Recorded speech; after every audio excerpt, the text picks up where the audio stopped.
she did that. It, you know, and so when again, having gone through, we were in it then, like, you know, in the infant stage, and you realize, you know, watching Maggie go through her pregnancy for the second time and then realizing you did that. Exactly. That's while what it was. pregnant. What? Yeah. So that made it very memorable for me. Being able to sing on that elevated platform alone, being pregnant, you're just like, oh, you take the cake. Yeah. These performers, I know Pink does it. Yes, with the her acrobatics. Refresh our memory though on what happened to Beyonce on this this tour, on this past Cowboy Carter tour. She had a malfunction with the, which is funny. It was with the car that was like fastened to the top. And the thing about it was, the funny thing, obviously it was not funny in the moment, but the funny thing afterward is that, so the car was kind of leaning to the side, and it was super scary in that moment, but it happened when she was in Houston, and there is a famous song that comes from Houston, from an artist in Houston that everybody down in Texas knows, that's leaning sideways. Are you serious? It's like, of all places for it to happen, it kind of made sense. It kind of made sense, leaning sideways. I just don't know how I would. I'm not a heights guy, and so anytime there's heights involved and there's a performance, and you know, terrified. One of these performances that Pink gave, I think it was at the Grammys one year. And she was suspended in midair doing all these.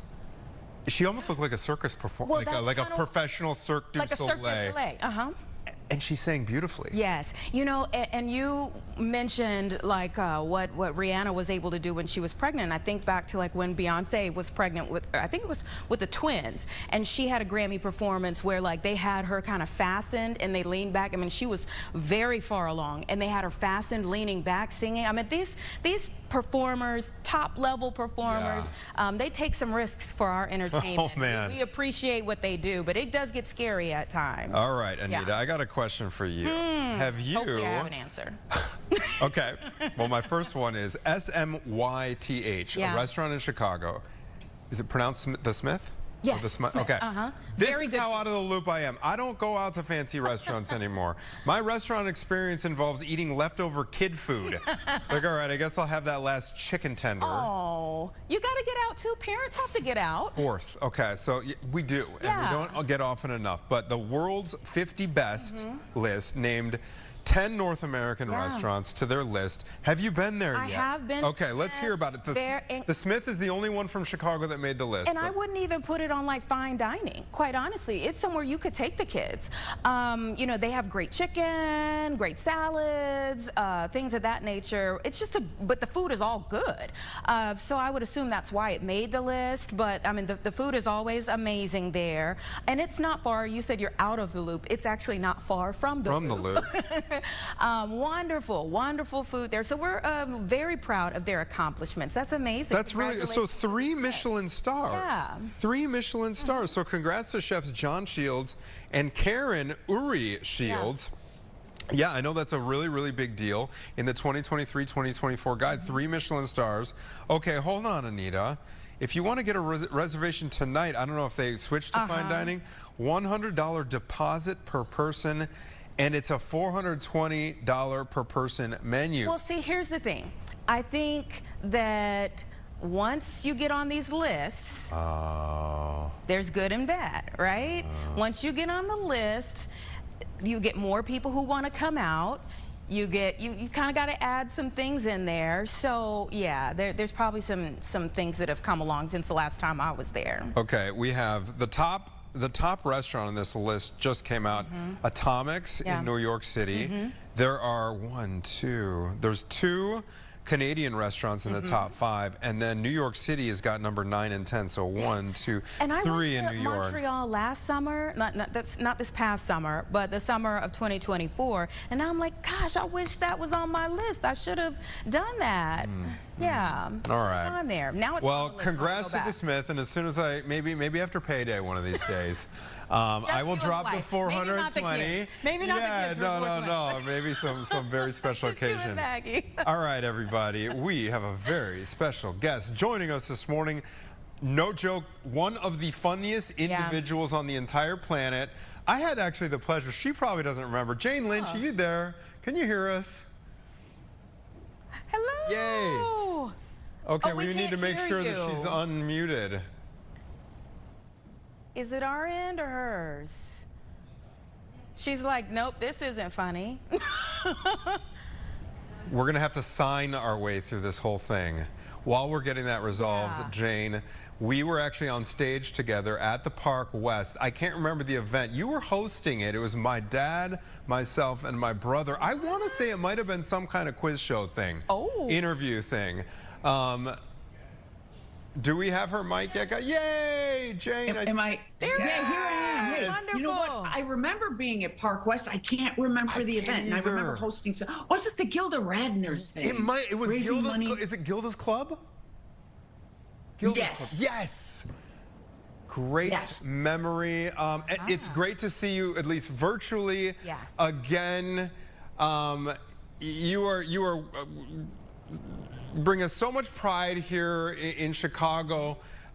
You're from the south suburbs, right? Mm-hmm. Dalton, Illinois. Not the Pope. The Pope. And Jane Lynch. You're the Pope, my goodness. Leo. We went to the same church, St. Mary's. Wow. Wow. He's a little older than I am, so I didn't meet him. But yeah, we're bursting with, but that's the Dalton's pride. Yeah. I'm way down there. Rich Roper and I are way down there now. He just knocked us off the top 2 spots. I mean, your resume is unbelievable. It would take me 3 minutes to read all of these accolades that you've won over the years. But go ahead. Let's go. She's like, I'll wait. We got time today.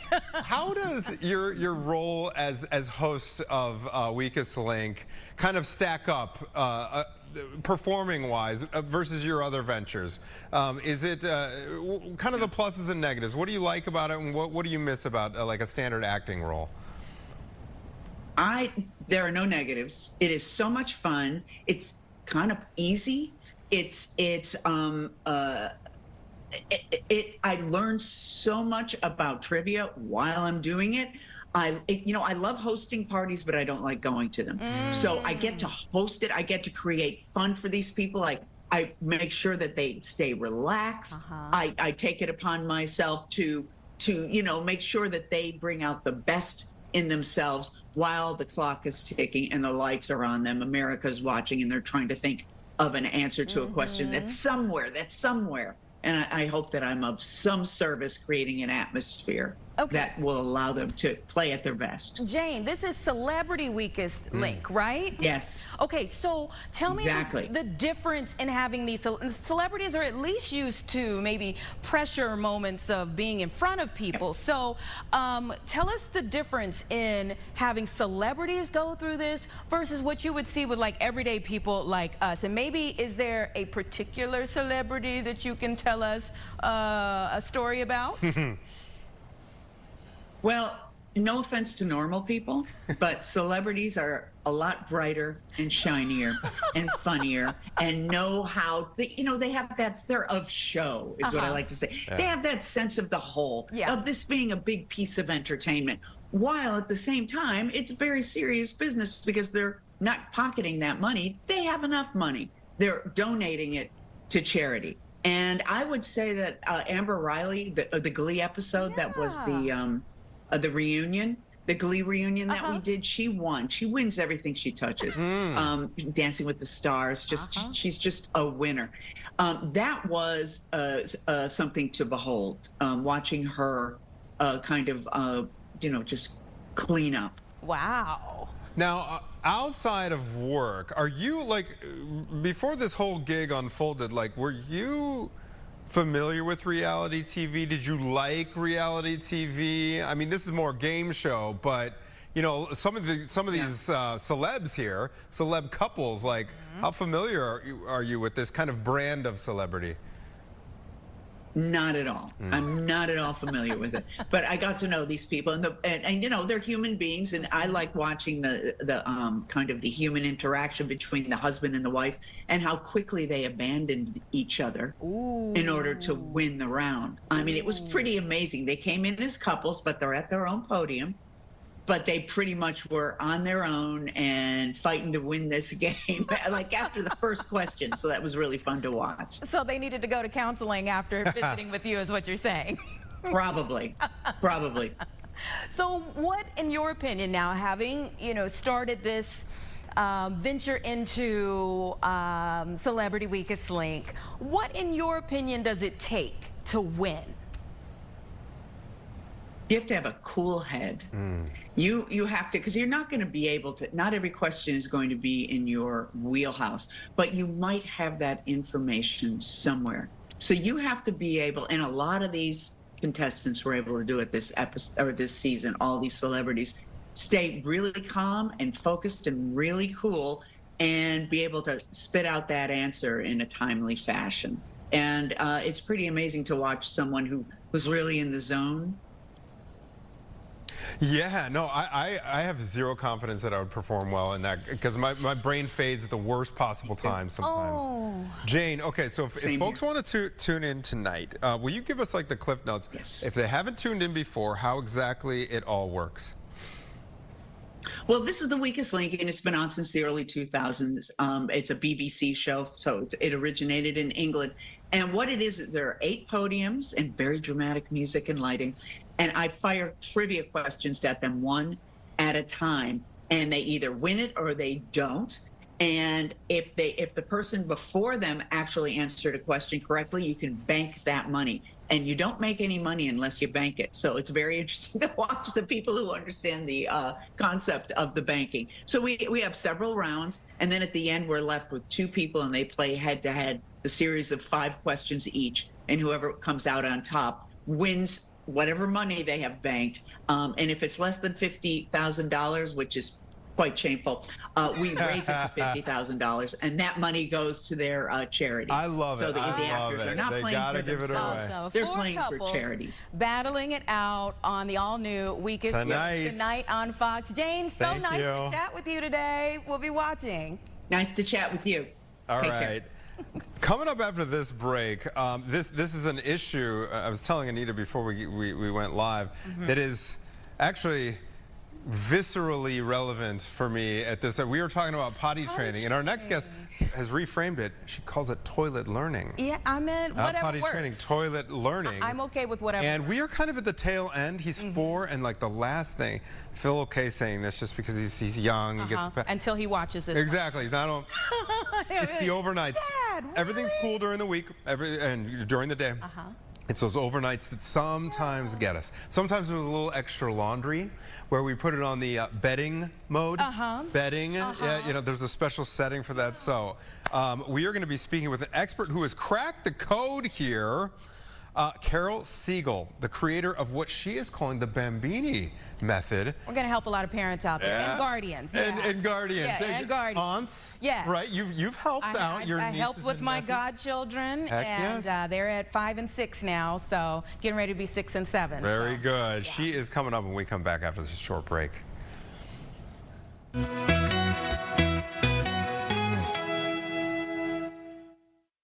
America.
maybe turn it up a little extra loud right now because I think we're going to help a lot of people out. We know that potty training or learning for your babies at home, it can be a very stressful time, not just for the kids, but for the adults too. Maybe more so for the adults than the kids. Yeah. Yeah, the laundry time kicks up a little bit sometimes. Right. So our next guest, Carol Siegel, is the creator of the Bambini method and author of I Can Do It Toilet Training.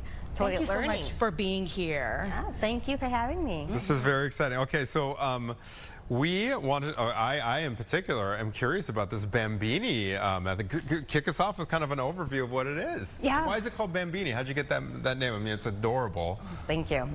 So Bambini method is actually the name of my business. Ah, okay. Yeah, so I actually taught Montessori for over 20 years. Oh. And Maria Montessori is Italian, and so she calls the classroom Casa dei Bambini, children's house. So when I actually lost my job during the pandemic, and so that's how I got all this started. And so when I was trying to be creative and looking for a name, I really wanted, like, how do you come up with a creative name for a business on toilet training? So I kind of just I wanted to kind of tune into the Montessori part of it and the children part of it. My oldest went to Montessori. It's such a fascinating and great and effective model. And I do remember some of they had some different names like that. Okay, so how does the Bambini method work? Yeah, so I like to call it toilet learning. Okay. Because in Montessori, that's what we call it. We call it toilet learning. And mainly because I believe it's more developmental. So following the child where they're at. So, for example, if a child's able to sit down comfortably on their own, that's when you can start introducing the potty chair. Okay. Start changing them. You know, when you're changing the diaper, you could sit them down. At least that's what we did in the classroom setting. And then the children go through like a myelinization process. So as soon as they're walking, their sphincter muscles and everything gets really strong. That's when they're able to start holding it. Ah. And so I actually, again, in the school setting, as soon as they're walking, we start walking the children to the bathroom, and that's where we change them in the bathroom. So that their mind at least thinks that young, that this is where I'm supposed to be. When I have an urge, this is where I'm supposed to be. Right. I love that. I love that. So you have this book out. Are those flashcards? Yeah, so along as I was creating this book, it was really important to me to create images. Again, Montessori, it's all about the hands, the sensorial, the touching, the feeling. Yes. So I wanted to create these flashcards. I created sequence pages to go along with it. So at home or at school, you could take the flashcards, you could create your own sequence, you could talk about it. So you want to do it in a more of like a playful manner. You don't want to be doing it or reading like while you're in the process of it. So you could talk about it ahead of time, creating that visual, and so then when you are in the midst of needing to go, you already talked about it, or you already know what to say and do, and then you could talk about it when you're about to go. I have read so many children's books over the last like 5 or 6 years. It's a nightly thing for my 4-year-old and I right now. I was paging through this before we came live, and there's a story in there, but there's also instructions in there. Will you tell us about the book itself, I Can Do It Toilet Learning? Yeah, definitely. So for children, it's very important to see the visuals of things, right? So I purposely in there, you have the visual of the same character. The character is Sam, and it was very important for me to create it to be very gender neutral. So Sam is sitting on the potty chair or the toilet, so they could see either or, because depending on where the child's at, and or offering choices. Offering choices helps create the independence, it helps create the ownership of it.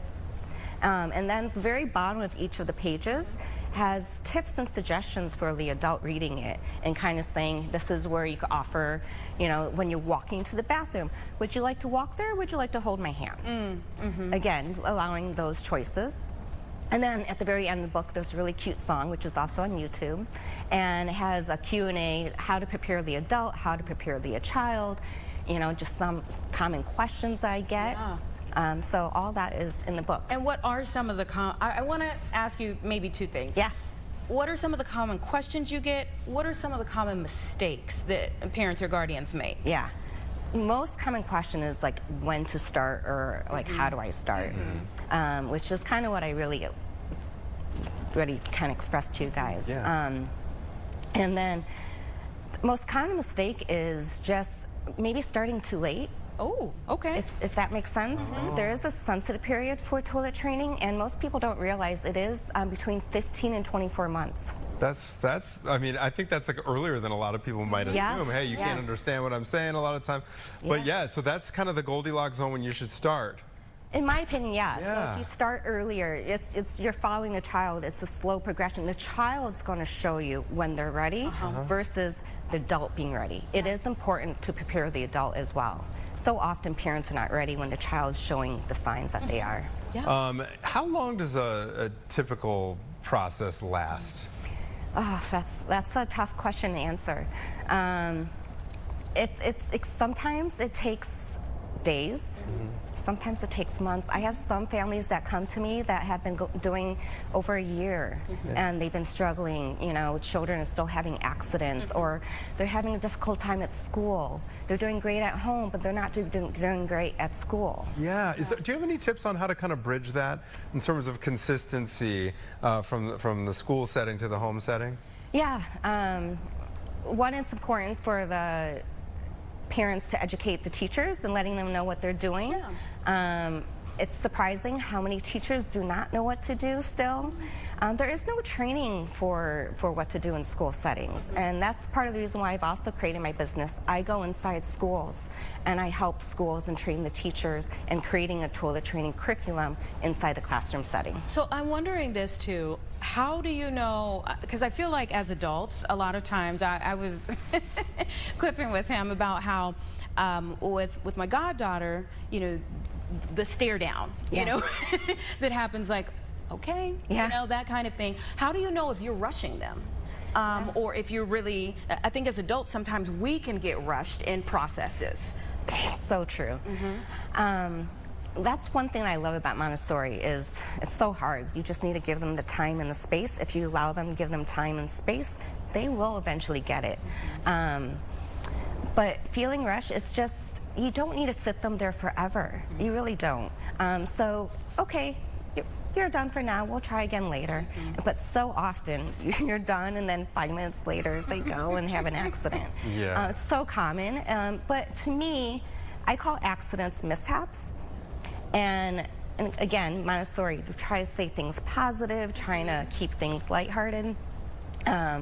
So whenever a child does have a mishap, for me, it's really important to get the child involved and having them help you clean it up. Because if the parent is always doing everything for them, well then, you know, the child's, So you think though that message will actually get through to a little kid if they're involved in kind of the cleanup effort? What's an example of how you could have a, you know, let's just say like a 24-month-old kid help in a cleanup?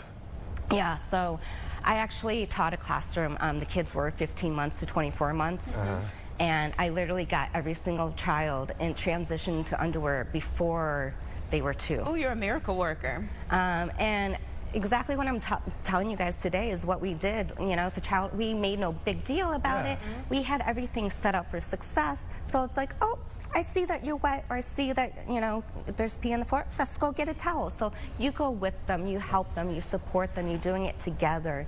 And then you just, and then it's like, and eventually they know what the process is and they'll just go off and do it on their own. Okay, now this is the first, but won't be your last book. You have another one coming out. Tell us about that. I'm actually creating a series. So my next book that's coming out, once you're done washing or using the toilet, what do? You wash your hands. So my next book is called I Can Do It Hand Washing. And then my other books that are coming out is How to Wipe and How to Poo. Biggest issue, how to poo. Constipation, withholding, very, very common. And teaching a kid how to wipe, One of the funniest things, I mean, I look back and laugh, but at the time it gave me so much, like, you know, anxiety. There was one time when my oldest, he couldn't go for a couple days. He finally was able to go. He collapsed on the floor out of exhaustion afterwards. And like, you have no idea how relieving, it was almost as relieving for me to see that. I'm like, Theo's collapsed on the floor, but it's out. It's out, he got it out. Okay. Hopefully you're not eating breakfast. It's 10:28 in the Sorry about that, yes, indeed.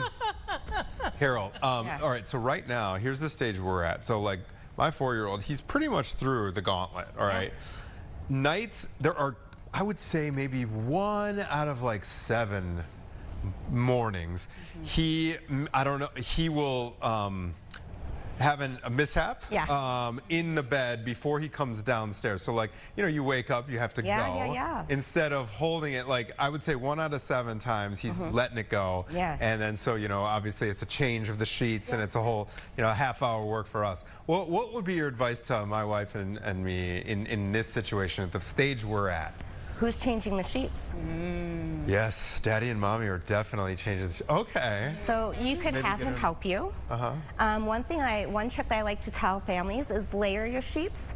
So have like a waterproof mattress covering, your fitted sheet, the waterproof covering, the fitted sheet. So that way it's easier to take it off. And then that way it's ready made, you know. And at this point, with what kind you're saying, I feel like he could be ready to, you know, just having, once he does it a few times and of course him helping you, he will be like, oh, I don't have anything on. Like, is he wearing underwear? So that, that was an important thing. So because of that, because of the labor intensive nature of that, we still throw him in a pull-up before bed, but he's in big boy underwear all day. Is that a mistake? Should we not be doing the... I feel like he could be ready. You know, I don't know too much more of your situation, but I say usually when they go for like a week straight of not having any mishaps, they could be ready. The other thing that you could do is, you know, what you were just saying, usually it is like right when they're like just waking up is when they need to go, and they're like, oh, well, I have a pull-up on, so I'm going to just release and go. He's not used to like, oh, I got to go, I feel that feeling, let me run to the bathroom. So I also sometimes say maybe waking him up a couple minutes early before he actually wakes up and getting him to the bathroom. Kind of encouraging him, hey, do you need to go? You know, when I saw this and it said Bambini, I thought it was like, you know, like a magic trick kind of thing. But listening to you, you are kind of a miracle worker. Thank you. I'm like, it kind of makes sense. Anything else that, you know, we should be mindful of in that stage of potty training? Or when you look at, I mean, obviously you're putting resources out there, but are there some added tools that you think could be helpful for parents along the way? Yeah, definitely. If you check my website, I have like free sequence pages, coloring pages, activity pages. Again, trying to make it fun. So like when you're using the coloring pages, even with a young child or older child, you want to talk to them about, oh, what is the potty for? What do we do with it? You know, what goes in here? So you're just talking about it, you know. Yeah, it's really important for kids to have that visual of what's happening. In terms of the visual as well, I mean, with our first, we haven't done this so much with our second because he seems to just be getting it on his own, but we went with good old-fashioned bribery. Literally, like, we had like a pack of big thing of like Matchbox cars, and when he would poop in the toilet, everybody. What we talk about, when there were no mishaps, it'd be like, here's, you know what I mean? So then I don't know, that was our thing. Is there any incentive things or? So I actually don't believe in using rewards. Oh man, work for us. So for me, the act of going, the actually being able to go in the toilet. It's a reward in itself. It's a reward in itself. No, it is. So I call that accomplished. Oh, that's good. So like at the end of my song even says, aren't you proud? And so it's not the adults saying I'm proud. It's like, oh, you should be so proud of yourself. I love it. I love it. This is what I do with like when I'm coaching my parents, when I'm working with schools, just kind of talking about how to do this in a very natural, calm state. Too late for us. Too late for us. But save yourself. No bribery. Where can people find you? On my website, www.bambinimethod.com. All information's on there. I help support parents, schools, pediatric specialists.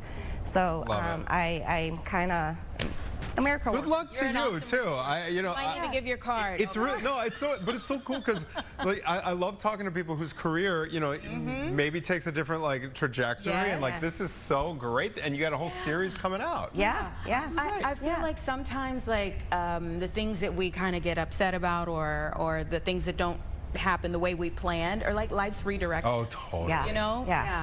So clearly you are in your purpose. Walk it out. Thank you so much. Kara Siegel, thank you so much. We're back with more Chicago Now after this.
It was hard even letting our last guest go because we have like a room full of parents who are all in the potty training stages. So everyone was like, wait. Exactly. Don't leave yet. Yeah. Good luck, guys. She was so helpful. So helpful. Yeah, everyone's like, I'm over it. Help me, please. I will say it's such a game changer once you're through it because it's just so much less labor intensive with the laundry and the cleanup. It's like, check that off. I'm ready for a new problem. Yeah. I'm ready for a new problem now. I'm done with that problem. Exactly. Sure. Okay, we're moving on to our Golden Apple segment here. Illinois currently faces nearly 4,000 unfilled teaching positions. 87% of school leaders are reporting shortages. That is astounding. But we know there's so many good education leaders that are out there right now, and one organization is trying to fill these positions as quickly as possible. Golden Apple is a nonprofit dedicated to preparing and supporting future educators. So we have Alicia Winkler, the Golden Apple Foundation's Chief Executive Officer, with us. Good morning. Good morning, Anthony and Anita. Thank you so much for having me. Great having you on the show today. I hear so much about the Golden Apple Awards, and so thank you for what you do on a regular basis. Absolutely. We're very proud to be here. We're a material solution to the teacher shortage with the work that we do at Golden Apple. Although you named it right out, we are likely best known in the Chicagoland area for our awards. We award teachers who are excellent in their craft, and given the complexity of the job today, we're very honored to honor them. But what we do in addition to that is really critical, and that is that we engage those award-winning teachers in the preparation of the next generation of teachers through both our Scholars and our Accelerators programs in Illinois. Before we talk about those programs, let's put the problem into context a little bit here, Alicia. Anita just said 4,000 unfilled teaching positions. 87% of Illinois schools are reporting a shortage. How do these numbers stack up historically? Unfortunately, this problem has been a growing problem in recent years, and I would say folks started to become minimally aware of it about a decade ago, but it's really become a predominant talking point in recent years. And thankfully, because there is greater awareness today of the shortage issue, there are a lot of organizations stepping up and stepping in to help solve the problem, and we are proud to be one of them. Also, state governments are getting involved and doing the right thing by increasing base compensation for teachers and investing more in the teacher pipeline programs that are so important to long-lasting success. Teaching is a very sophisticated and complex profession. It's dynamic. It really has to embrace all of what pre-K through 12 students bring to school each day with them. And we need to equip teachers to be successful and grow those students' learning. Yeah, certainly. I mean, we depend, so all of us needed great educators to get to where we are today. So why we wouldn't all invest back in having more great educators out there, you know, it's beyond me. But you have two programs here, the Scholars Program and the Accelerators Program. Explain those to us, what they do and how people can be a part of them. Absolutely. So the great news for all of the folks watching today is that if you're interested in teaching or want to learn more, please go to www.goldenapple.org and click on the link, a tab at the top of the page that says Become a Teacher, and we'd love to have you. So our two programs. Our Scholars Program is designed to recruit in high school seniors through sophomores in college. We do include and prioritize the recruitment of community college students as well, who are accomplishing their associate degree and want to transition into a 4-year degree program. We support those undergraduates as they prepare to be educators in a licensed school of education in any of the universities that offer a bachelor's degree across the state of Illinois. But we provide, in addition to that well-intentioned and well-meaning degree, we provide additional rigorous professional development and support. Each summer, we have intense, what what we call Scholar Institutes, professional development centers, where we bring those scholars together in person on university campuses. They practice teaching in summer schools, in local K-12 schools, whether those be private, public, parochial, charter schools. We are governance model agnostic. We partner with all types of schools where students need us the most. And once those teachers graduate with their licensure and their bachelor's degree, we then help them find the right fit placement in a school that is a best fit for them, where students need them the most. And we mentor them in their early years of teaching so that they achieve some early success in their career and have the support they need to be successful for the long term. Our scholars commit to teaching for 5 years in schools of need across the state. Our Accelerators program, the second program, is a program for career changers. This is a program that is structured for folks who already have their bachelor's degree in a non-education topic and are want to become teachers. And we have a 15-month concurrent licensure and residency program on about 6 different campuses where we engage them, help them become teachers, do intensive professional development where they actually stay in role in schools as a teacher's aide or paraprofessional while they're training and preparing to become a full-time licensed teacher. 15 months later, they achieve their licensure and they get mentorship in their first 2 years of teaching from Golden Apple Award-winning teachers and stay in teaching for a minimum of 4 years. We started that program back in 2020, and we're proud to say that we're bringing in 100 plus into that program each year in Illinois, and over 450 into our Scholars program in Illinois. That's very impressive. I have to ask you this, for the people who are in the Accelerators program, what kind of age, we just talked to a woman whose career took a little unexpected turn, but it's going really well. What kind of age range do you get? Do you get like any like older professionals that are like, you know what, it's time to pull the trigger, I want to become a teacher? What is the age range? So we do have a few folks who come right out of college and have made the decision to make a transition, but the vast majority, to your point, Anthony, are indeed folks who've spent a little time in other careers and maybe just didn't have their head and heart connected in the way that they wanted to. Were not making as meaningful a difference as they wanted to kind of impact the world and have that social impact. And so we encourage folks of any age to come in. In fact, our average age is in the late 30s. Oh, wow. And we do have folks in their 50s who are transitioning into teaching. We have former NBA player, we have former military. We have a lot of folks that we're really excited to introduce to students, and they're so dedicated and so good at what they do. I think that is so awesome because they bring different life experiences to the classroom as well. I was a teacher's assistant when that's how I paid my bills when I was in college.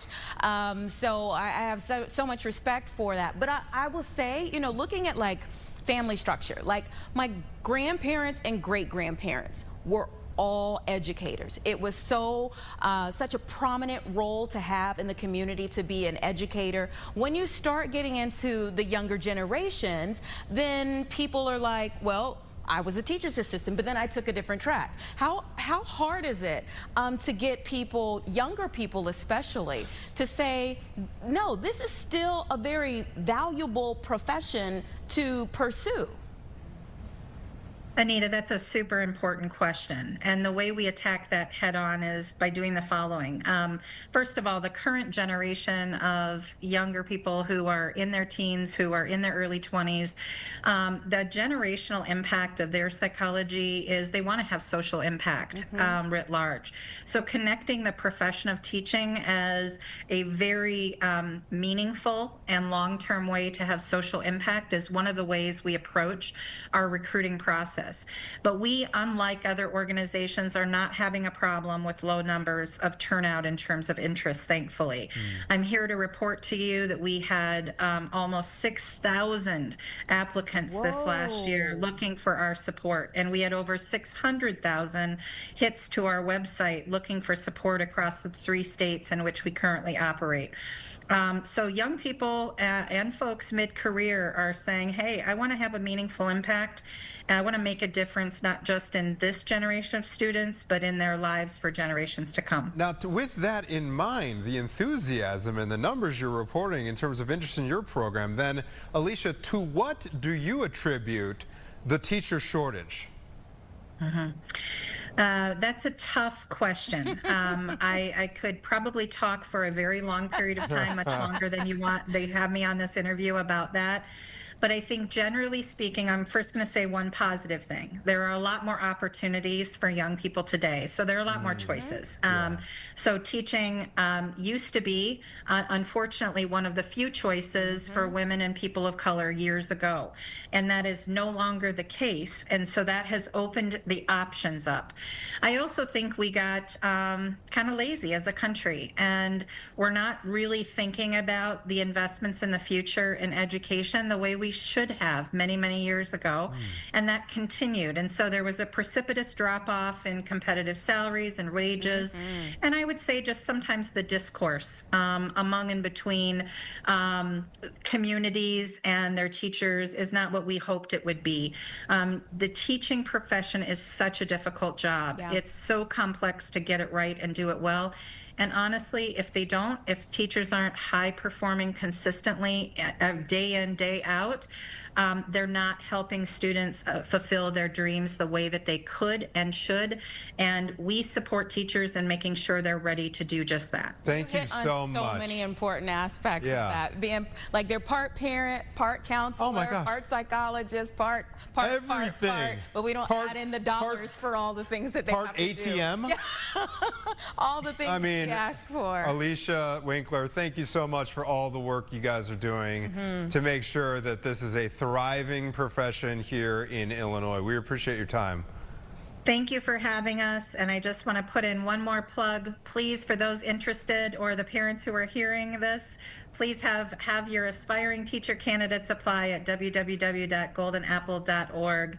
Our early deadline is December 1st, and our ultimate deadline is March 1st this year. Thank you so much for having us. I hope we have 1 million applicants. Exactly. All right. Coming up after a short break, we are going to check in with another agency that is doing great work investing in families on the south and west sides of the city.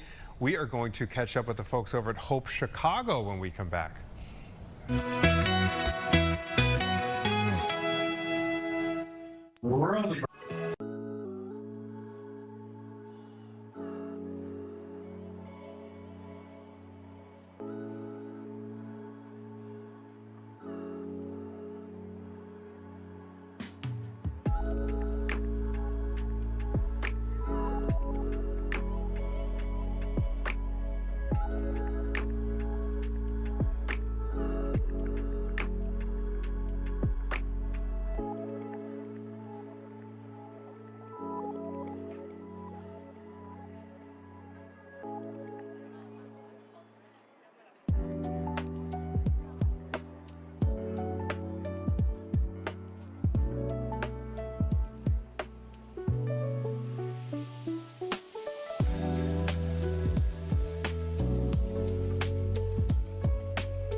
Welcome back, everyone. Super excited for for this next segment. We love the folks at Hope Chicago and the wonderful work that they do. And so we're going to get back to bringing them here on the show. They are announcing now that they're investing in 700 more South and West Side families this year in their pursuit of college education. And they do more than just work with the student themselves. They work with the parent as well. So we're excited to have them here now to talk about it. We have Hope Chicago's Chief Program Officer, Michelle Howard. Good morning. Good morning, Anita and Anthony. Thank you so much for having me this morning. I'm so excited to talk about some good news on a Monday morning. Oh, yeah, we need it. Amen. We need it. Yeah, okay, so now I know it's been a while since I've seen you guys, but the class of 2026, you're partnering with 5 partner schools, and explain what you all do and how you'll work with these new 5 schools. Absolutely. And so, as you said, we partnered with 5 schools across Chicago: Benito Juarez, Al Raby, Morgan Park, Noble Johnson, and also Farragut Career Academy. And so these are some dynamic schools across the south and west sides of Chicago. And together, we have been able to see such enormous impact. We have seen 4 classes already go to college from these 5 high schools, and we just announced that we are going to see 700 more families get access to higher education, and we are thrilled about it, and so are they. We announced to them just last week, and so we are thrilled about the excitement of their access to higher education. That's workforce credentials, 2-year degrees, 4-year degrees. There's so many options, and we are grateful that not only that they are getting access to this, that our families are taking full advantage. I feel like we should have had some pom-poms. I know, we want them too. Like, this is so great. And right, Michelle, for folks who don't exactly know how these scholarships works, it's not just the young person, right. It's not just the student that gets a little assistance from you. Run us through all that. Anthony, thank you so much. That is a great question. You're absolutely right. Hope Chicago is about transforming communities. And so we believe in 2 generations rising together. So the young people who are seniors in high school right now, class of 2026 at our 5 high schools, have unlocked access for one of their parents to now access higher education as well. And so we work with our partner institutions across the state.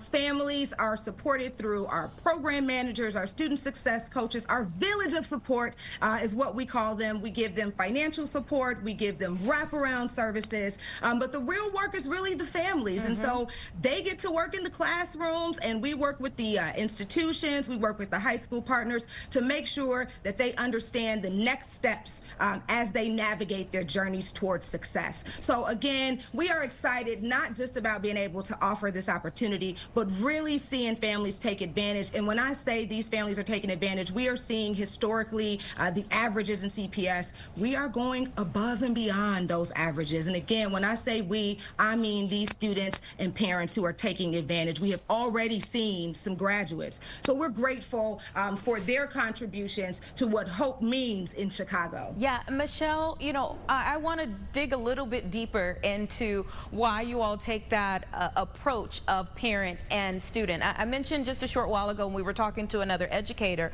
about having parents and grandparents and great-grandparents who all had, you know, higher education. And so for me, it was just a natural thought. It was just like going to college, which is, okay, this is just what the next step is. So why is it so important to take that approach of having the parent and the student?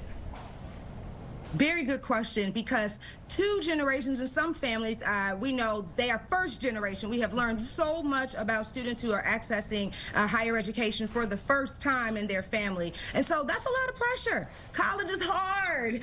Even with having college in your background, having parents who have gone, navigating college, certainly in this climate, is not at all what it used to be, but it is very much still necessary. And so again, we are grateful to be able to not just say to an 18-year-old, here's access, but to that average age parent who still wants to go back and change the next steps for them as well. I love Golden Apple that you had on here right before us. they too, we are trying to produce more teachers. So many of our students want to be teachers, but so many of the parents want to be teachers as well. Yeah. So those parents come with that experience, and so giving them access to higher education really is about economic mobility. And we are looking to see families rise together to access their dreams. So what we're doing is giving them the exact steps to do that, and they are doing it every step of the way. I love this. Okay, so doing some loose math, 5 schools, 700 new recipients to this. So we're talking like almost 150 per school. How were the recipients chosen?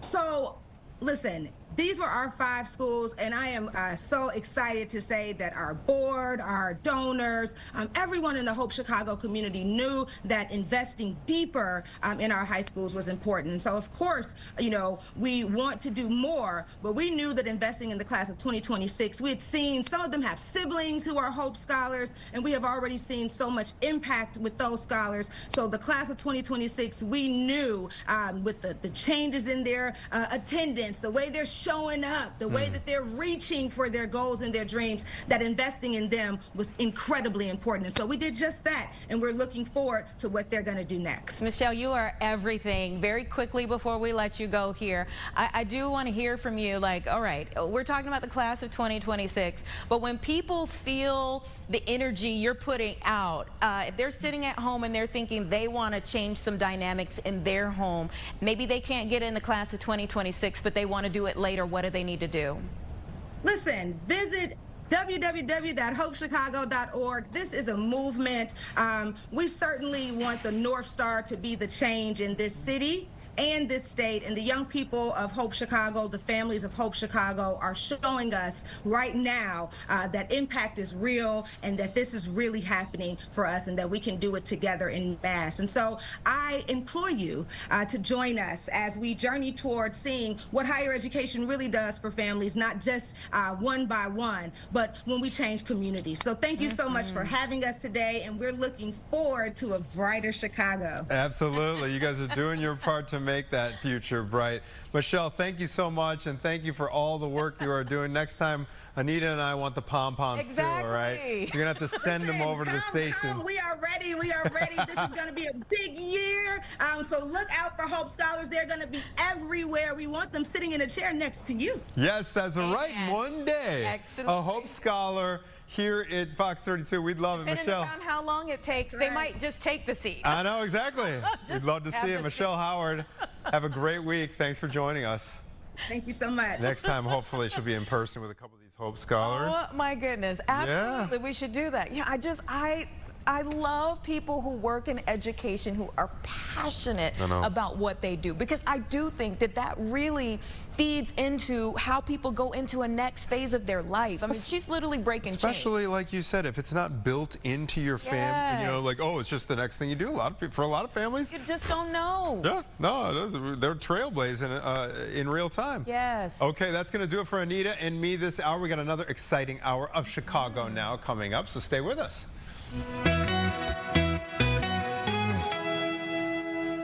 Fox.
joining the second hour of Chicago Now. I'm Tia Ewing. You know this face, right? Hey guys, I'm really Natalie. Introduction. Everybody knows who you are. Thanks. How was your weekend? It was good. You know what? My husband and I never get out. We never do. So we went to a really cute little Mediterranean tapas restaurant with two of our good friends we haven't spent time with in a while.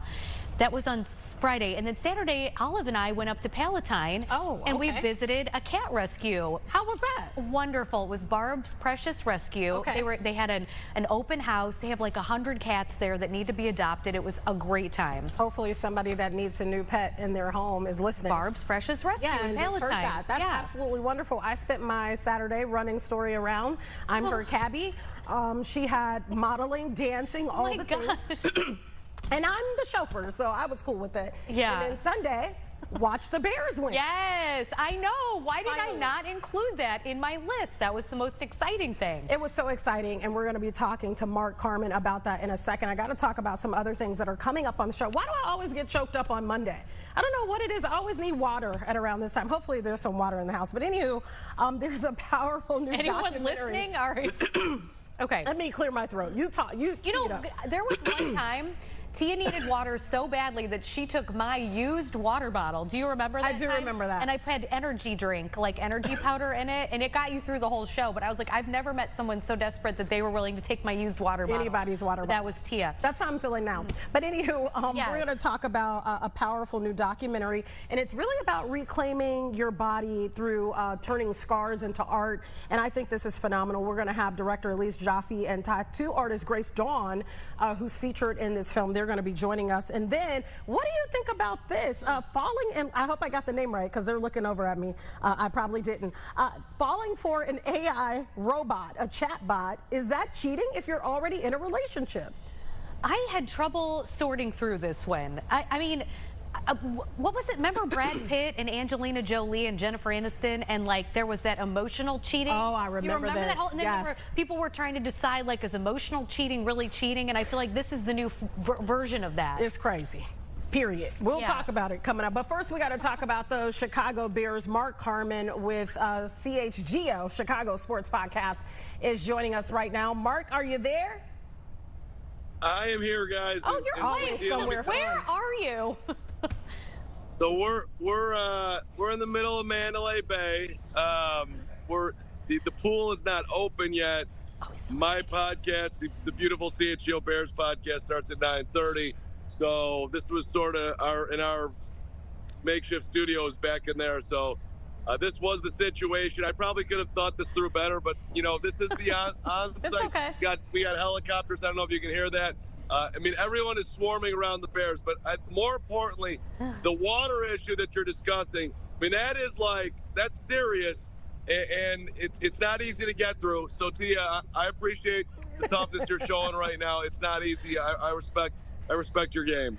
You know what I respect? I respect that you're actually showing us this beautiful view, because it is beautiful. Let's talk first about how really the Bears fans traveled in Vegas. I mean, they showed up in big numbers in Vegas. Yeah, by my math, I had 3.78 Bears fans to every Raiders fan in the stadium. Wow. Last night it was significant, and you know, just it's super fun to come out here and cover the team, and just have a ton of Bears fans coming up to you. You know, we are a star franchise for a winner. We've been waiting for it, and whether they're winning or losing, people are going to come to Vegas. So there was some blind faith in buying these tickets that they would see the game they ended up seeing yesterday. But ton of Bears fans, and everybody had a great time. Yeah, I hear that stadium is so fabulous too, because it's the latest one, right? The latest NFL stadium, the newest one, correct? Yeah, it's one of the newer ones.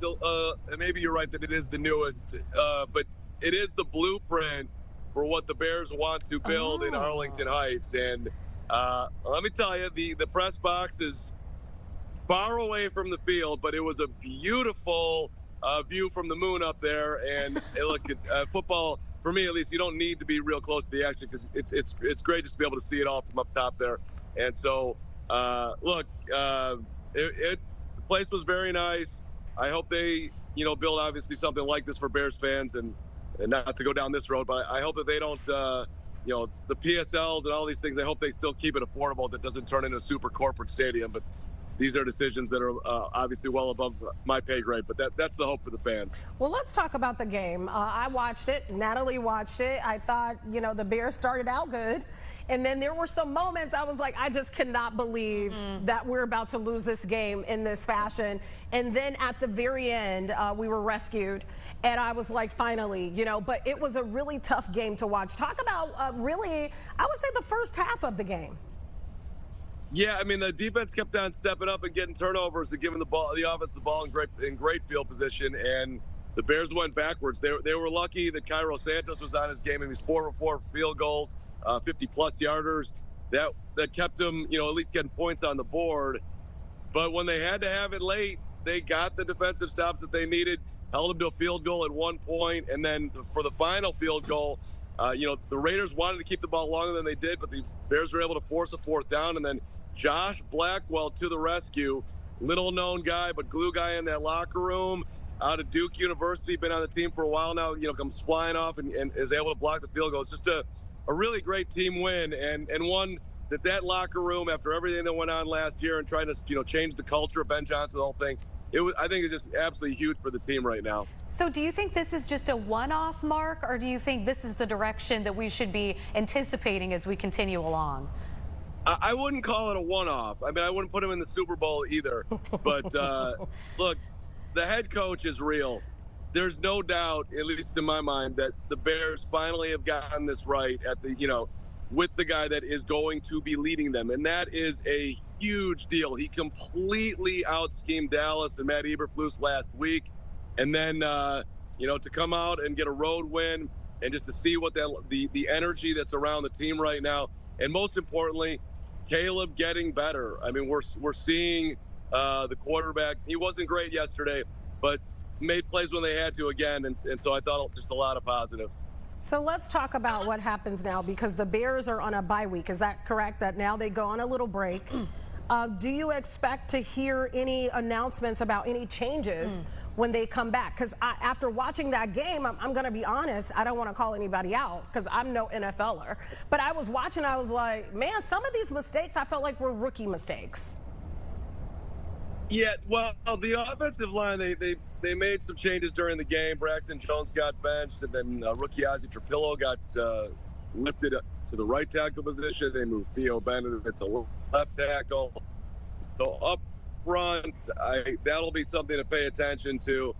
Defensively, you did see a lot of the rookies actually getting more time late in the game. So the Bears need more performance from their highest paid players.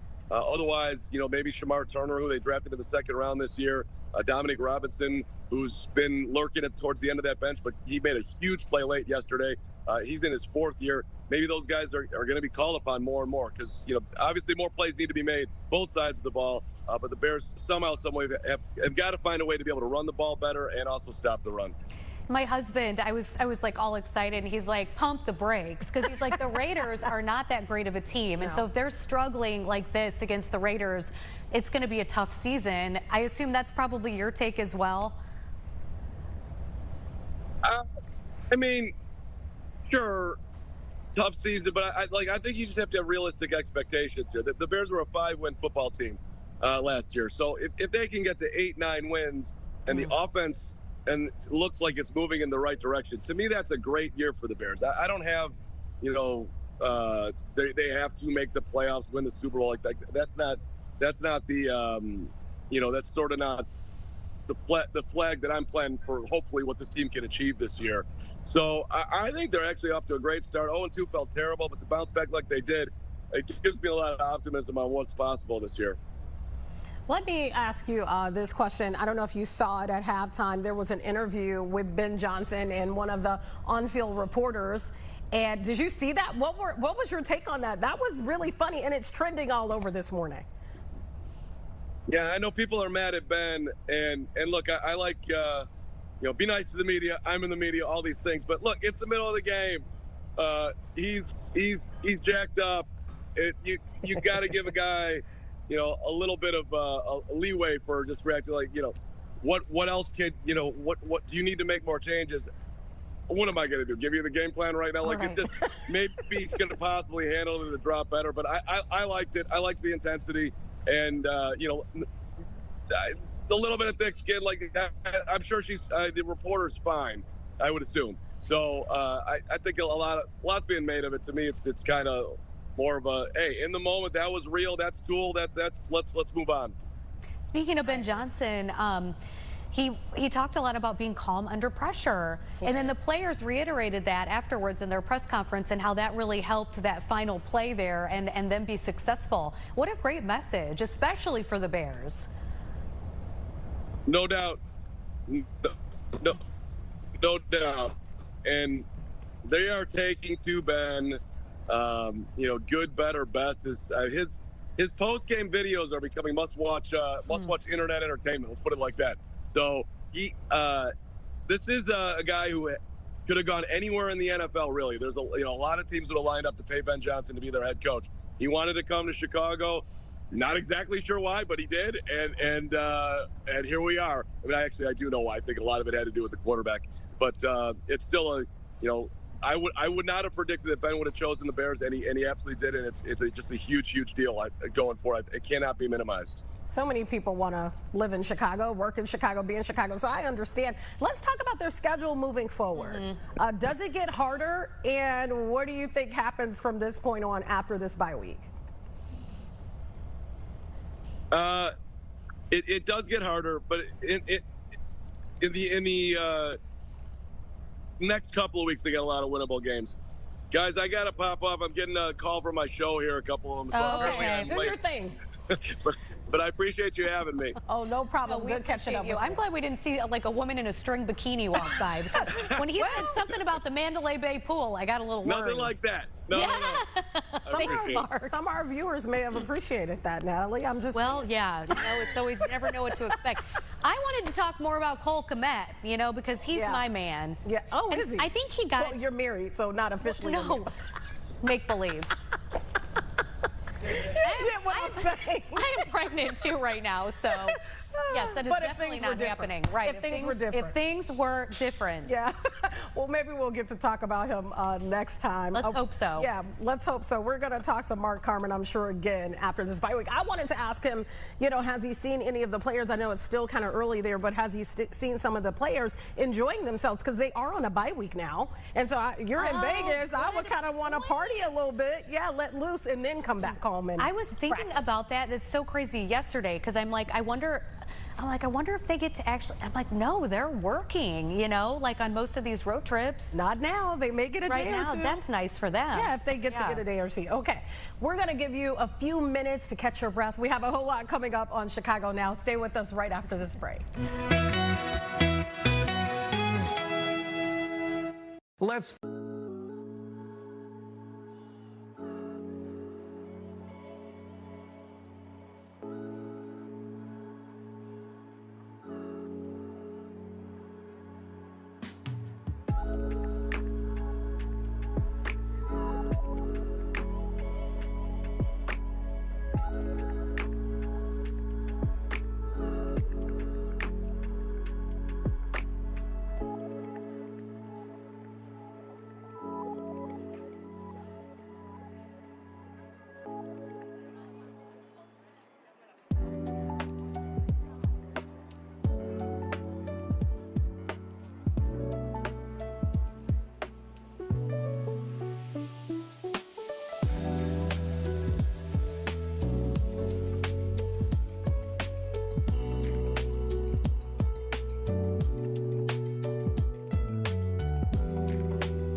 Chicago Now. We are talking about something really important that all of you will have an opportunity to watch. It's called Unscarred, the documentary. It is currently in post-production and tells the story of people who have been physically scarred by trauma or illness and who have really reclaimed their bodies through the art of tattoo. We're talking about survivors of breast cancer, transplants, paralysis, self-harm, and also rare medical conditions. And here to talk to us about it is the director, Elise Jaffe. Did I get it right? Got it right. Yay! And also tattoo artist featured in the film, Dawn Grace. Thank both of you ladies for being here with us. Thank you for having us. Tell us why you wanted to explore this in the first place. Well, I had done a project many years ago with another tattoo artist in Chicago, and it was for a hair care brand out of London, but they were giving a lot of money to breast cancer research, and they were creating a straightener that was specifically for breast cancer research. And I was hired as a director. I own a production company, and I do a lot of like marketing type of videos to make a brand video for them that told the story of what they were doing and why. And on that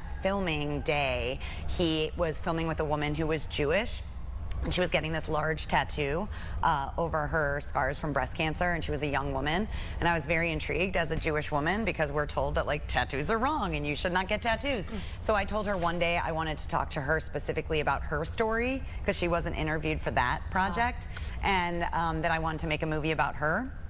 And flash forward, we were stuck in COVID times, and I said, we're gonna make a movie about her. And it started as Jews and Tattoos, and then I realized as I talked to more artists like Dawn, that so many people, all of us have scars. Yeah. All of us have skin, no matter what our race, religion, gender is, and we need to help ourselves to heal, and art can be a way to do that. So very true. And Dawn, speak a little bit more about that, because I watched the trailer for the documentary and it resonated with me, because our bodies are the only thing that are truly ours. And when something happens to your body, you feel lost in a way. But that tattoo allows you to regain what you feel like you had lost. Explain that. From my experience, when people come to me with scars, it's not always that they want to cover the scar, but they want to be able to look at their body again and not see the scar, if that makes any sense. So with the breast cancer patients, sometimes they want nipples. Yep. Sometimes they just want art to cover all of it. Sometimes they want both. About 75% of what I do now is scar cover-ups, which is really interesting and traumatizing and helpful. And the self-harm scars are pretty significant. Sometimes people with their arms, they haven't been able to wear short-sleeve shirts for years and years and years. So that's really empowering for people, I think. You know, I've seen some tattoo artists on social media that have really blown up for covering common scars, you know, maybe a C-section or something like that. Talk about the stories that you tell through this documentary. Yeah, the first thing I want to note is that you have to be really careful when you are selecting an artist to do that kind of work, because they are specially trained. There's a lot that goes into doing that type of work. It's not just about skill and artistry, it's also about empathy and really being able to listen. But the stories in our film, I mean, we interviewed 9 people throughout, and then many others who came to an open call at our studio. But the 4 main stories are about a flesh-eating bacteria that a woman in her teen years went to the hospital, did not know what it was, came out of surgery having had a mastectomy. One was a transplant survivor, a double lung transplant, who also then transitioned female to male, so his whole chest was scarred. One is paralysis from a mountain biking accident, and one is a self-harm story. So they're varied stories around the country that we touch on. Obviously, this is of interest to a lot of people, because so many showed up at the open call that there are a lot of people out there that want to get this type of artwork done on their bodies. So Dawn, when you are selecting an artist for this, what qualifications do you need to look for? You need to make sure that they have a huge portfolio of specific scar cover-ups.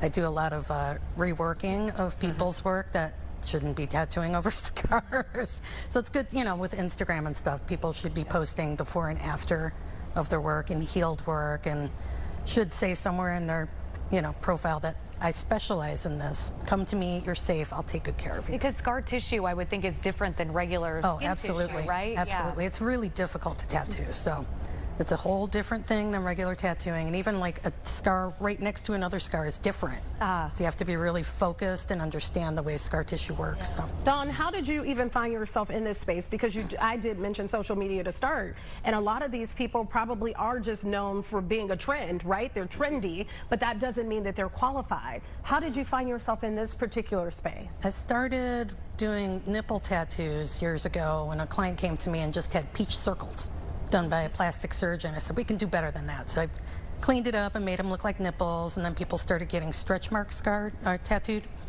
And then people coming to me, they're like, can you do this, medical stuff? And it's really gratifying work, and it's also really hard.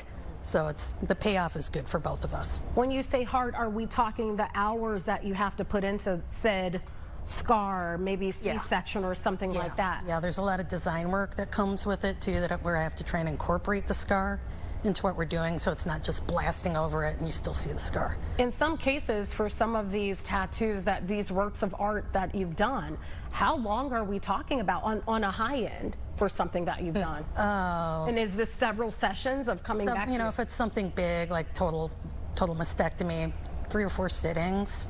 Maybe for self-harm, a couple sittings. It just really depends on what they're doing and how detailed it is. How many times did Stephanie come back to you? Stephanie, I've tattooed a bunch. Yeah, she has a lot of self-harm scars on her arms and legs, and probably 10 hours altogether with Stephanie.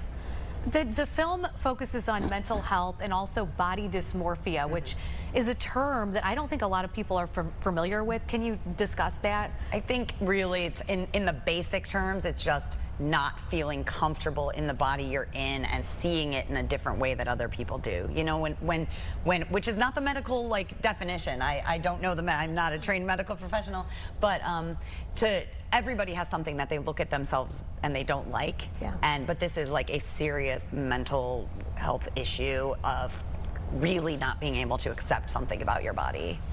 So. Dawn, would you say that in part because being a tattoo artist is one thing, but now you're seeing people that may have issues of self-harm in the past. Do you find yourself having to adapt in some way to understanding the mind as well? Because you're a tattoo artist, but in some ways people are telling you their stories. People are telling you their stories, and you have to be able to have that compassion and understanding for what they're saying. Oh, absolutely. Yeah, and I've got my own mental health stuff too, so I feel like we're on the same page usually. Sometimes people don't want to talk about, you know, and that's okay too. I just need everyone to know that they're safe with me and whatever mental health thing they're dealing with. I got you. You're safe. Yeah. There's a lot of crying in my shop. You also said, I think you were quoted in the documentary as saying that you will never, the fabric of your life includes their stories, as does you and theirs, right? Like this is something that you will never forget. Absolutely. Yeah, it's very intense and very personal and very intimate.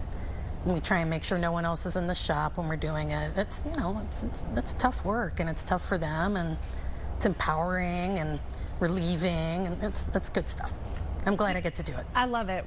I'm interested. I want to see the whole thing. I saw the trailer like you, but where can people eventually see, or can they now see the entire? They cannot now see the entire. We are still in the process of finishing it because everything for this film has been donations and grants. And we've been working on it for a long time because we haven't had the money. So we just launched today our Kickstarter campaign for finishing costs. And so they can give to our Kickstarter, which will hopefully get the film done by the end of this year, allowing us to submit to festivals and get onto a streaming platform, which are our ultimate goals. And also today we launched a special Kickstarter bonus thing with Dawn that if you give a certain amount, which I believe is $1,000, you'll get, not only will you get the perks of whatever else is on that list, but a session with Dawn, a scar session with Dawn, for up to 3 hours. So it's an amazing donation that she's giving to the film in addition to all the time that she has given. But we want to get this out there. There's so many people that could be impacted by it. So. What do you hope people walk away with after they watch it? I hope there's 2 things. I hope that some people will see it and be like, this is the next step in my journey. I've been trying to figure out the way for myself to heal, and oh my God, this is what I was looking for. But I also am trying to challenge stigmas that people have about tattoos, because everything that's out there, especially in the media, about not everything, but a lot that's out there in reality TV and whatnot, is all about the drama surrounding tattoos, and people have their own feelings about them, whether they grew up thinking certain things, or they see people and they're just automatically judging them.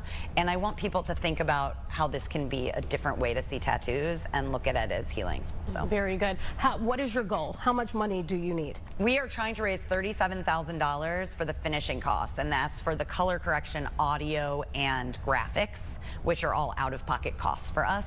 So we cannot do that. We will figure out a way to finish this film no matter what, but we really can't do it without that money. And so we're hoping that a lot of people will join us on this. Where can people go to donate? They can go to our Kickstarter page. So if you go into Kickstarter, I cannot tell you the exact link because it's one of those complicated things. But if they go into Kickstarter and they search Unscarred, then it should come up. It just hard launched today. Perfect. Did you notice? And you can also follow us on Instagram at Unscarred Film, and then all the Kickstarter stuff will be there as well. Right. Did you notice like a commonality between the 4 people you profiled after they got their tattoos? I did. After I interviewed them, we went back. One of them had already been tattooed before we started the film, but 3 of them were tattooed while we were filming. Like that was part of the filming. And then we went back and followed up with them after. And all of them said that you cannot expect this to be the be-all, end-all. You are not going to be healed of all of your body dysmorphia and mental health challenges by getting this tattoo, but it is a step in the journey. Every single person said that they feel better in their own skin. They all felt better in their own skin. They can look at themselves in the mirror and really smile now, but they still have more healing to go. What did you walk away with? Because you said, you know, being Jewish, the initial name of the film was different. You changed that. What did you walk away with from the film? I mean, my whole perspective on tattoos has changed completely. Every time I see somebody with tattoos, I'm like, what are, and I know I'm not like gonna touch them. It's like touching a pregnant belly. You don't just go and say, what is this? Let me talk about it. But I have such a respect for everything and know that every tattoo most likely tells a story, even if it's, I was drunk and I went with my friend, but most of them have a lot of meaning to them. And I had never had my own tattoo, and I got a tattoo during this process. It was about a year and a half into the process. I'm talking to all these people about tattoos, but I don't know what it's like to have my own. And I'm also living with scars that have made me uncomfortable my entire life. So, well, since I was 19. So I got my first tattoo, and now I know what it feels like, and now I know how beautiful it can be to look at it. So I just look at everybody who has a tattoo in a very different way. And then Dawn's gonna do a little tattoo work for me in the next week as well. Nice, you've got an expert on hand. That's fantastic. All worked out. So you covered something. I did. Okay, and how long did your tattoo take? And how do you feel now?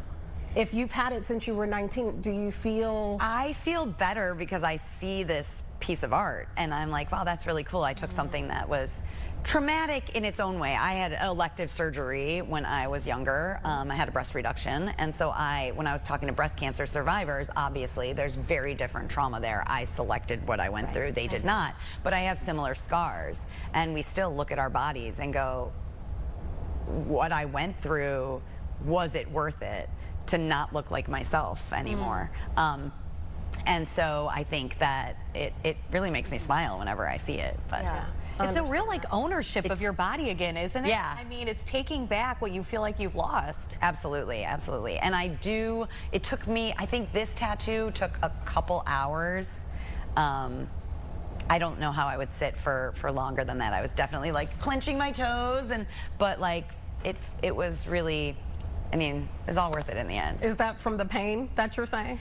I was clenching my toes because I think I was scared that it would be painful. There were only little parts that were painful, and she could tell you all about the parts that are going to hurt more than others. Because that skin is thinner. Yeah, or if it's on a bone, like mine is right here, and so this part hurt, but this part didn't hurt at all. Got it. So, you know. Okay, understood. Yeah, I understand. So if you're afraid, if you're not getting your tattoo because you're afraid it's going to hurt, that shouldn't be the reason why. Yeah. You should, you know. Well, ladies, thank you so much. It was a for sharing pleasure. your own personal stories as well as this win. So thank you both for coming on, and hopefully you reach that goal. And when you do, we want you to come back on the show. Absolutely. So we can talk about it. Awesome. All right, thank you both. We'll have much more of Chicago Now right after this break.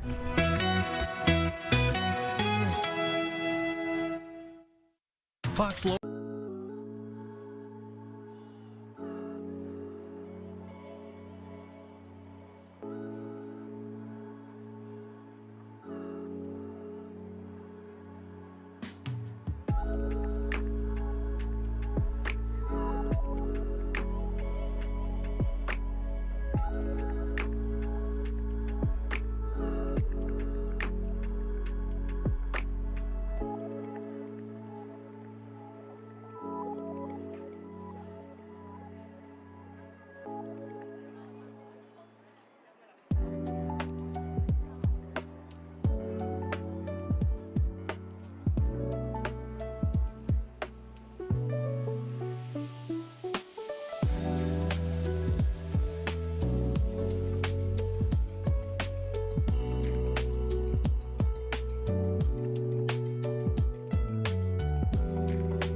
Welcome back.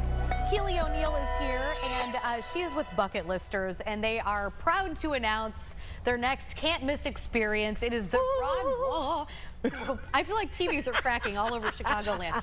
The Broadway Sing-Along Bar. This is an immersive, high-energy pop-up celebration of the Great White Way's biggest hits. So basically, you can go, you can do the sing-along. I think it's like $19, right, Keely? And then you get yourself a cocktail, and are you having theme nights, or how is this going to work? So, well, first of all, I want to say, TVs don't crack when we sing, especially at the Broadway Sing. When you sing, not when I sing. Okay, fair. But yeah, no, it's a really fun experience. Like you said, it comes with a welcome cocktail. As far as theme goes, everything is themed there. So we encourage everyone to come dressed up if you want to. All of our cocktails are themed out. Any nod to any Broadway show, you're going to find it there. And it's a short run, and where's it taking place? So this is happening at the Virgin Hotels just until November 15th.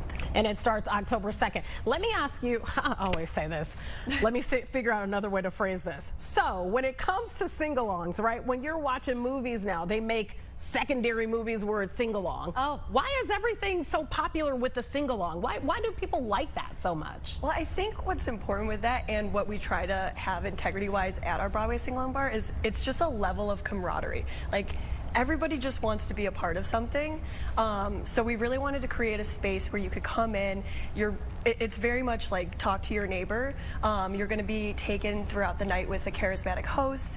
They're going to encourage you to play games. They're going to encourage you to sing. So it's really just getting you out of your comfort zone and kind of having a newer experience where you're not just tucked to the side with your friends. You're really making new friends. I love that. Is there a big screen where people can see the words to the songs and they all sing along? How does that work? So we are going to have karaoke involved as well, and we'll have screens with all the words. But the sing-along portion is mainly just being kind of led with your host. So a lot of people know these songs anyway. All the popular ones are going to be played. Like? So, well, my personal okay, well, we can't get by without doing Gravity, of course. Yes, anything from Wicked, it's just so hot right now. But it's fun because all of a sudden it comes on, Popular comes on, and people are like jumping up and they're, you know, hitting the poses and everything. But my personal favorite is anything from Chicago, and especially because we're in Chicago. We actually have a cell block tango moment. So we have like a jail cell that you can go behind and do your own rendition of the song. Oh, I love this. It's, yeah. Do you find that people are more into the sing-along because it's not as, I don't want to say intimidating, but as intimidating as going up there by yourself and trying to hold an entire, you know, song by yourself up there? Yeah, I think it kind of just all comes down to like creating this safe space for like theater nerds and thespians alike to come in and just, you know, let loose. Like, no one's really watching you. It's just, you might as well be in your living room singing into your hairbrush. This is like my genre, because when I did the Miss Illinois pageant, show tunes, it's all I could do. It's like when I sing, it's like the church lady from Saturday Night Live or Broadway. You know, it's a mix between the two. Tell me about the cocktail. You're laughing, but it is serious here. What cocktail did you bring in? And I understand that there are themed cocktails. Yes, right? Yes. So tell us about those. So we're showcasing the Salty Cats. It's a better version of a salty dog. Every cocktail there is themed after a Broadway show. So there's the Phantom of the Opera, there's the Osmopolitan, the Hamilton Highball, Greatest Showman Spritz. Everything you find there is just going to be carefully curated, and you can see those little details we're put into everything. You mentioned having some of, I guess, like the details of some of these hit shows. What other things will you have there? You mentioned the cell, from the jail cell. Anything else? Yes, so one of our bigger photo moments as well is a Moulin Rouge heart. So it's like this really, really massive heart that you can pose in front of, you can sing in front of. We have like a wayfinder sign where it'll sort of do little Easter egg nods, like Mrs. Lovett's, you know, bakery from Sweeney Todd, or it points, you know, the Yellow Brick Road kind of leads you in. So everywhere you look, there's going to be a nod to a show. I assume kids are not allowed. How long is the experience? So I'm just assuming maybe they are. I don't know. Yes, kids are allowed when they turn 21. Okay. So 21 plus, and this is running until November 15th. And It's just 90 minutes, is that correct? Yes. So that like $19-ish ticket gets you the 90-minute experience in the cocktail. Wow, that's pretty darn good. Right? Yeah. Oh, You can't find that anywhere. Exactly. Not these days. No, with that no, and inflation. I know that sounds like old people talk, but that's for real. Yeah, it's crazy. So how can people get tickets? So you can find tickets at bucketlisters.com. You can get it through our Instagram, Chicago Bucket List, or I always recommend downloading our app so you can find other fun stuff to do in the city as well. I was going to ask about that. Go. That's what I was. Yeah. Tia and I were on the same wavelength here. You guys always come up with such unique events for Chicagoans. So what else is out there? What else have you guys come up with? So right now we're really leaning into all of our seasonal stuff. We actually just opened up Frankenstein's Mad Scientist Cocktail Lab, which is super fun, immersive experience. I think everything we try to do at Bucket Listers has some level of a few things. Affordability is huge, immersiveness, and just like being able to kind of think outside of the box. So it's a fun, spooky lab that we're doing. We're going to be flipping to all of our other seasonal stuff later in this year. I know it feels like too soon to be talking about Christmas. Look. No. Oh, Christmas. We need all the joy we can get. Look, I like put my Christmas. Halloween decorations up September 1st, so it's never too early for that. Jeez. So we're also doing... I was just feeling it this year. No, I do the same thing. Labor Day hits and spiderwebs are up. Already? By Labor Day? Oh, yeah. Oh, well, that's not that bad. No, so it's the burn months, Yeah, right? that September makes sense. hits to the burn months. Yeah. But we're also doing our Holly Jolly Bar, which is something that we do every single year in multiple cities.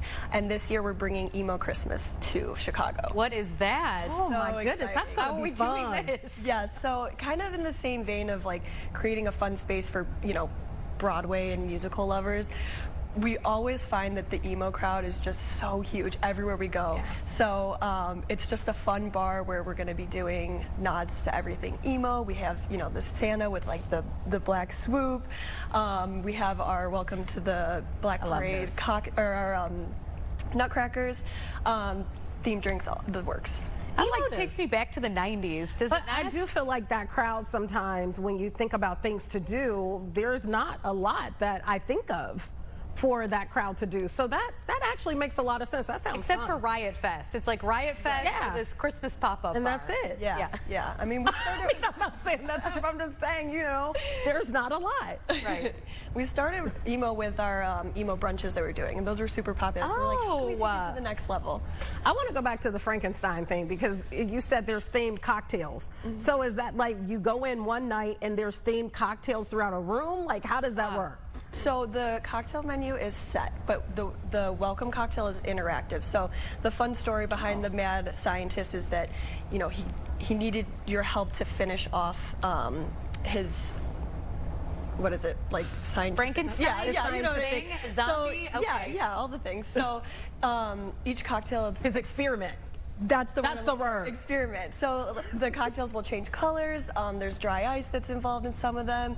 It's really fun. What is on these oranges? Are they old, or is there no? That's like some type of crystal. to this madness. No, so black sugar or something? No, it's black salt actually. Oh, okay. So instead of it being on the rim, it's on the ears, and that's just to sort of give it the cat feel. Okay, I just wanted to make sure if Tia was going to imbibe in anything. I don't want her to. I'm not. It's too early. Okay. Real quick, where can people go for tickets to all of the things that you mentioned? So same thing. Tickets can be found at Chicago Bucket Listers, bucketlisters.com, and our Instagram, Chicago Bucket List. All right, she's going to make me a drink in the break. Stick with us. We'll be right back. Thank you for being with us.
when I feel like I have reached being too old, because I just cannot even comprehend what I'm about to tell you. So I got to read this from the card, because I feel like if I don't, I'm going to go left, and it's going to be really bad, because this upset me. I'm going to be honest. So artificial intelligence is creating real relationship drama, people. AI love counts as infidelity for 33% of singles. A new 33%. That is almost half. A new national study from datingadvice.com and the Kinsey Institute reveals that AI and technology are rewriting the rules of fidelity, sparking surprising answers about what counts as cheating in 2025. Why you want to cheat with a robot? Why you want to cheat? I don't know. But anywho, here to talk to us about it before I go too far left is Dr. Amanda Gesselman from the Kinsey Institute. Doctor, thank you so much for being with us. You may want to unmute there. We don't hear you. We see your beautiful face, but we cannot hear you. And I want to make sure that, there you go. Perfect. Okay, perfect. Are we really talking about people cheating with AI? What the heck does this even look like? What does this mean? Well, there are lots of ways that people can use AI now. I mean, I'm sure that you've used it in some capacity in your life, like ChatGPT or Copilot or something like that, but there are apps and different websites and things that you can use now to create a persona, to have a relationship, you know, to create a friend or a romantic partner or maybe a sexual partner. So people are engaging with AI in this where they're texting with them. Doctor, now wait, how does this work? Why are you asking how does it work? Well, I don't want you to give us the details, but what I'm trying to say is, with a real human, okay, you're gonna get something back. You know, there's an exchange here. With a reciprocation. Right, with the robot, I mean, it's one way really, because you're feeding it. You know, it's not necessarily giving you, you know, it's not rolling up to your house at midnight and being like, hey, nice to see you. You know, that's what I'm trying to say. I'm trying to wrap my mind around this. Please help. Yeah, I mean, of course, there's no physical touch from AI yet, I guess. But there are lots of ways that people seek out intimacy, right? So, you know, just because you might really enjoy being able to touch your partner, having them text you throughout the day or being able to call them on the phone is really meaningful too.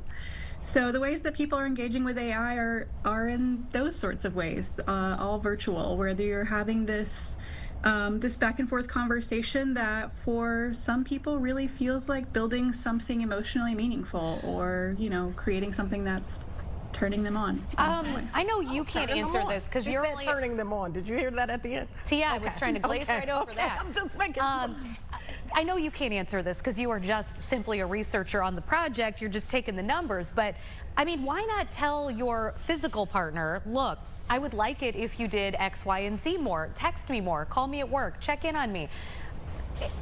What I'm seeing here are people that have, I don't want to use the word issues because I think a lot of people struggle with this, but a difficulty finding a social connection.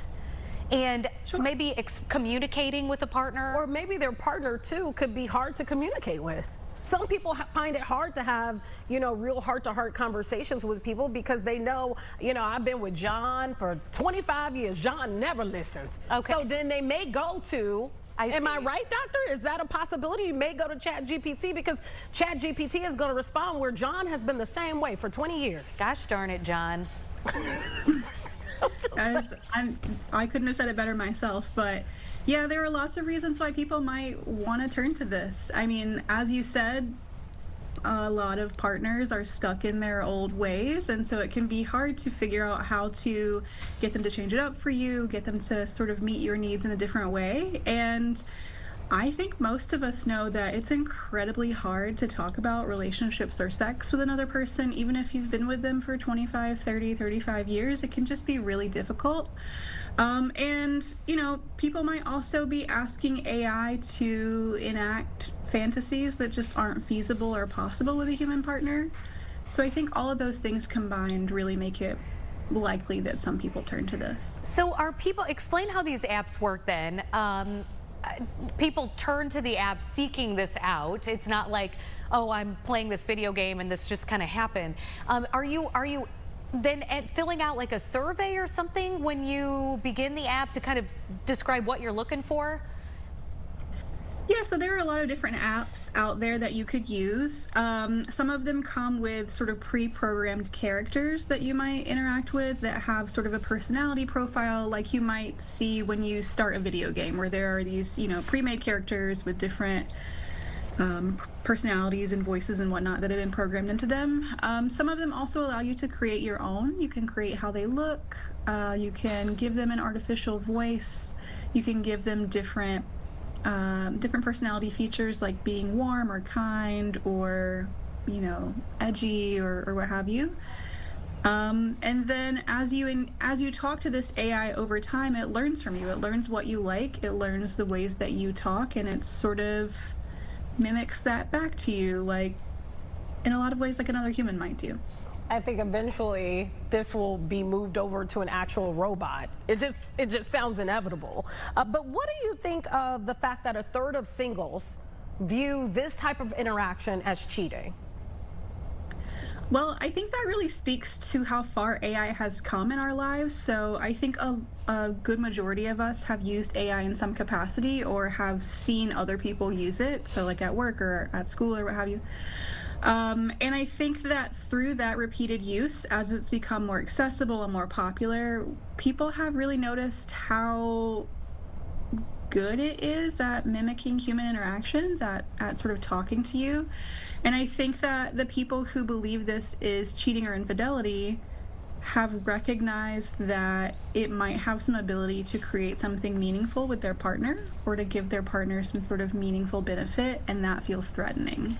I'm concerned about the end result of this. I mean, is it just like a regular cheating relationship, or is there more to it where this person maybe, it's almost like a drug? Maybe I'm viewing addicted to it. Right, you're addicted, where you don't want to go to work anymore, or you don't want to fulfill typical duties that you are obligated to. Or be physical with the actual person that you're in relationship with, because they can't do what the AI is doing for you.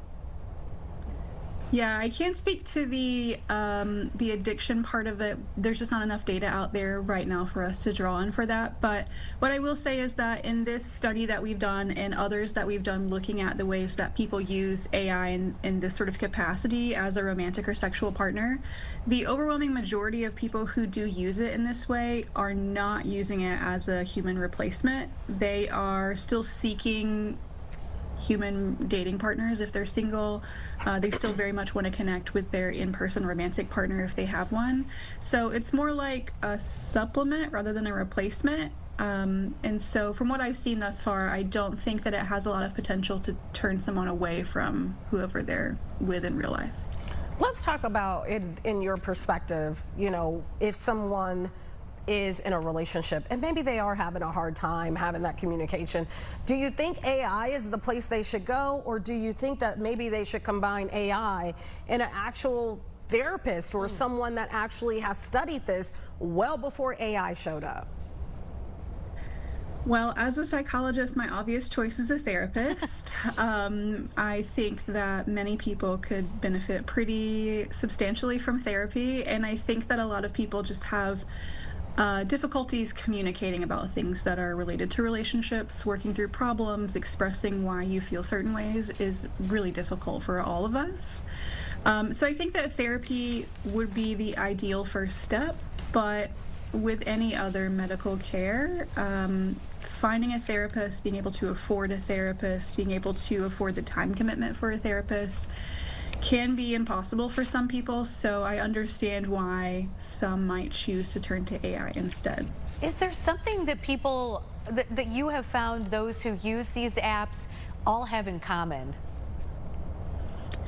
No, there's no one type of person who's more likely to use AI in this way. I will say that one thing that we found is that it does tend to be more concentrated in younger age groups. Like Gen Z is very much more likely to be using AI in this sort of way as a romantic or sexual partner, and millennials too in some cases, with a lot fewer Gen X and Boomer daters or people in relationships using it in this way. I think that Gen Z just has a lot more experience using new technologies. They're a lot more likely to adopt anything new or to try it out at least, and so that's why we see that. But beyond the age part of it. There's no real, one type of person that might use AI like this. Since you are a psychologist, I'm just thinking about, there are people out there, and I think just trying to expand my mind here and see the broader scope. There are people out there who are lonely, who may, have communication issues. Do you see this potentially being beneficial for them? Because maybe they don't have friends, maybe they don't have people that they can talk to, and in some cases they could be suicidal and they need someone constantly, giving them some type of positive reinforcement. Yeah, I do think that there are, although I understand that this sounds weird and very futuristic, I do think that there are some benefits that people might be getting from it. So like I just said, this tends to be more concentrated in younger people, like Gen Z in particular. And so if you think about someone who's young and they really don't have that much relationship experience, right? They're just sort of setting out into that part of their life. And let's say that they are in a relationship and they're having a really hard time figuring out how to navigate this sort of argument that they're having with their partner. Maybe they're having this repeated argument with their partner. In some ways, turning to AI and talking that through might be really helpful for them. It might help them learn how to communicate their feelings in a way that their partner could understand. It might help them learn how to communicate in a way that's not defensive, to see the other side of the argument and just sort of be able to talk that through with someone outside of the relationship, someone in quotations. So I can see that sort of practice being really beneficial, and I think the same is true for people who are using AI as that romantic partner. So let's say that they don't have a lot of experience, dating real humans. Guys. If they have a little bit of practice with AI and they learn how to, be an attentive partner or how to navigate arguments in ways that aren't unhealthy, I think that could be really beneficial. Do you think that this is a technology that could exist like in the 1950s or 60s or only today? Because oftentimes I think, for example, like I speak to my former journalism professors and they're like, journalism students today are having a real hard time because they're socially isolated in a way because they're used to communicating with people on the phone, right. And so they're uncomfortable going out and talking to people on the streets and getting a story or whatever. Yeah. I mean, so do you think it could exist back then, or is it just something that could exist today? I really think it's only something that could exist today in the sort of society that we've created. Sure. Like you said, we're really reliant on technology now. When you think about dating outside of the AI space, the #1 way that people are meeting partners is through online dating, and that's true across every age group, gender, race, region of the US, what have you. It's just sort of the way that we're connecting with other people and the way that we're expected to connect with other people at this point. And so I think turning to your phone to have an emotional or romantic or a sexual conversation feels a lot more normal than, turning to something non-human would feel decades ago. I think COVID probably made that an even bigger problem too. Dr. Amanda Gesselman, you've opened our minds in some way or another. We appreciate you joining us today. Thank you so much for having me. Thank you. It was a pleasure. Yeah, that's an interesting conversation. I mean, I've never thought about that. I don't think it's something I would partake in, but I can see, the benefits of someone that may be socially awkward or feeling lonely, having somebody to at least communicate and text them. Doesn't mean you're trying to, establish a sexual relationship with a robot, but just having somebody say good morning or hello, I guess I can understand that. Yeah, everybody likes a bright spot in the day like that. By the way, before we go, it is National Coffee Day, and we want to let you know that there are a lot of retailers out there that are offering special deals. Yes. So if you've got a favorite coffee shop, they might be one of them. Yeah, make sure you go check. Thank you so much for joining us on Chicago Now this Monday. We'll see you tomorrow on Tuesday. Have a great, safe day.